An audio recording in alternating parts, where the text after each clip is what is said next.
Là, ce soir, je veux focaliser mon propos vraiment sur toutes ces associations qui, à partir de 2 ou 3 personnes jusqu'à plusieurs centaines, comme ça peut être pour le comité de jumelage, sollicitent des fonds publics, sollicitent des locaux, sollicitent les personnels pour l'organisation de leurs manifestations.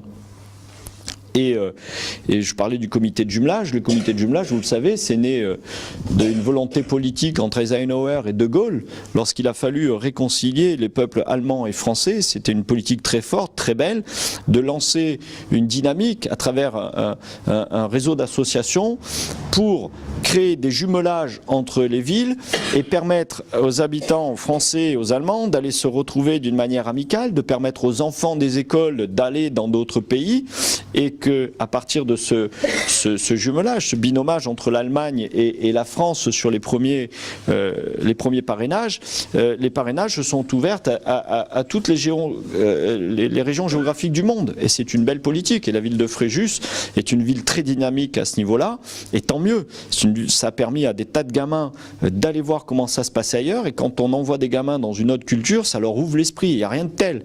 Et vous connaissez l'ensemble de ma politique qui consiste à essayer de mettre le paquet, tous les moyens sur nos jeunes pour leur donner le plus bel avenir, vous savez, hein, pour te faire un bel avenir, construis-toi un joli passé. Donc ça veut dire que si pendant ils sont minots, on leur donne toutes les possibilités pour étudier, pour être bien, pour aller découvrir d'autres cultures et s'épanouir, de voir que le monde il tourne différemment à l'extérieur et qu'il tourne bien, et que justement on peut être différent, on peut avoir un rythme de vie différent, ça va les ouvrir. Ça va les ouvrir. Le problème que nous rencontrons aujourd'hui dans le pays, c'est ce manque d'ouverture. Ce manque d'ouverture. Donc, une association comme le comité de jumelage, aujourd'hui, fonctionne très bien. Malheureusement, un peu au ralenti sur certaines de ces branches.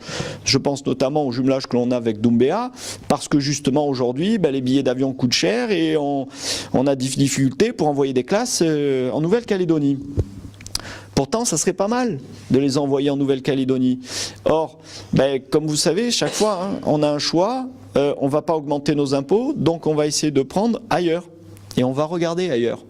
Et ailleurs, c'est le genre d'associations qui sont nombreuses, mais dont l'utilité peut-être aujourd'hui n'est pas une utilité, je ne vais pas dire d'utilité publique, parce que les associations déclarées d'utilité publique répondent à un cadre juridique très particulier qui correspond à un nombre d'adhérents minimum et une transparence financière et un agrément qui est délivré par l'État.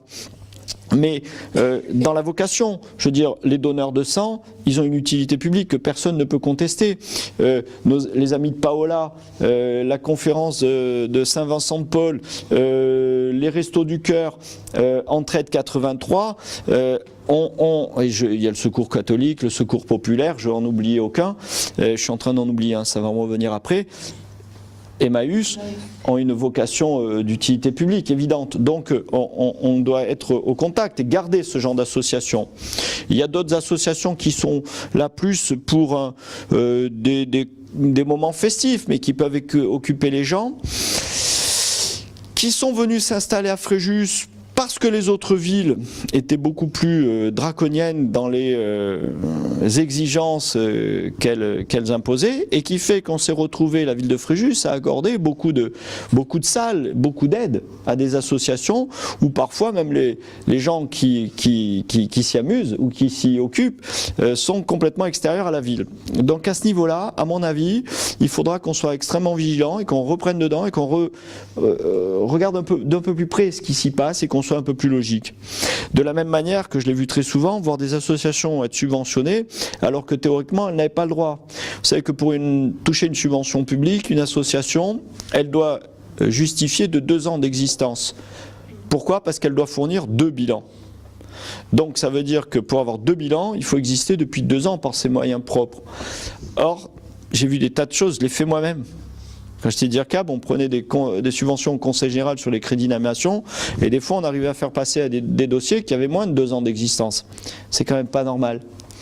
Parce qu'il y a une loi, on doit la respecter, et parce qu'on doit inciter aussi les gens qui veulent poursuivre une idée au sein d'une association, c'est d'avoir une idée suffisamment intéressante et qui attire suffisamment de monde pour qu'elle puisse avoir existé toute seule, s'être autofinancée par les adhésions des adhérents, des cotisations ou des dons d'entreprises ou qui voulaient les aider, au moins pendant 2 ans, pour que ça puisse justifier que sur les deniers publics, c'est-à-dire nos impôts, on leur donne de l'argent. Parce que quand on met bout à bout ce que l'on donne, c'est colossal.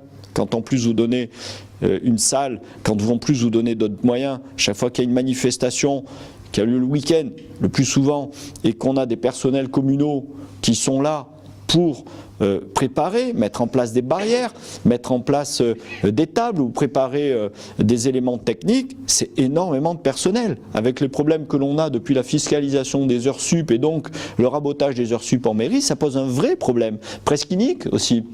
Hein, ça renvoie à d'autres problèmes politiques. Il y a des gens qui ne veulent pas qu'on travaille le dimanche, mais ils veulent bien organiser des manifestations sportives ou autres, et ils ne pensent pas que pour que cette manifestation ait lieu, il y a un maximum de gars qui vont marner pour mettre en place cette manifestation.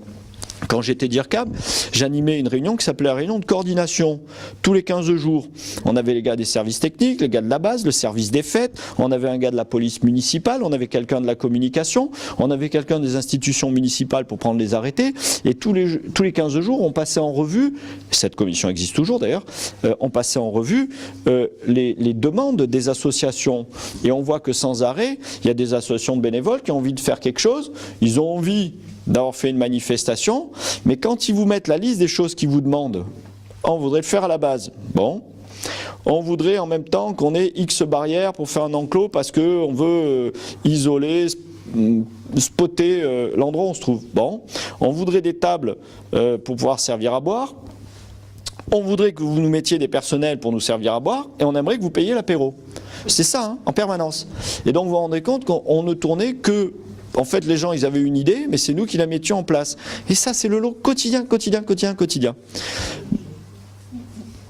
Mes opposants, à l'heure actuelle, ne me contrediront pas, puisque M. Mougin était à la commission avec moi, et Mme Tollet-Paysan, qui est son adjointe ou future adjointe, elle était aux finances, et on avait la même position là-dessus, c'est qu'on voulait faire une coupe aux franges sur ce genre de procédé. Et on le fera. Et on le fera parce que quand on voit l'énergie, l'argent que l'on dépense pour des tas de manifestations qui ont un côté ludique, c'est sympa, mais ça crée un désordre au niveau du personnel et ça crée un coût et une note à la fin de l'année qui sont énormes. Et cette note, ce coût, il sort de nos poches. Or, quand on voit qu'on manque d'argent pour des actions de base, quand on voit qu'on manque de logements sociaux, mais qu'on a des tas de lieux que l'on prête aux associations, à Saint-Égulphe, on a une ancienne école qui est complètement dédiée aux associations. On n'a pas de logements sociaux. On a des personnes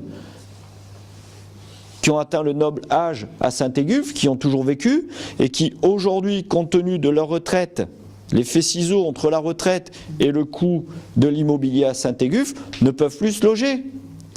Donc, je trouve bien qu'on mette à disposition cette ancienne école et des salles pour que des gens se retrouvent là, jouent aux cartes ou fassent du patchwork ou fassent de la peinture ou fassent des cours d'italien ou des cours d'anglais ou un truc qui les occupe. C'est bien, mais à mon avis, ça peut passer après une notion de base, que quelqu'un qui a passé toute sa vie, qui a travaillé toute sa vie, qui a cotisé toute sa vie sur un quartier comme Saint-Égulphe, puisse aussi, à la fin, y passer ses vieux jours tranquillement et pas être exclu. Et comme on est dans une mécanique où nos finances ne sont pas extensibles, et ça ne tombera plus des autres collectivités comme l'État qui réduit chaque fois sa dotation, comme ça ne tombera plus de la région ou du département comme ça tombait avant, on va être obligé de faire des choix.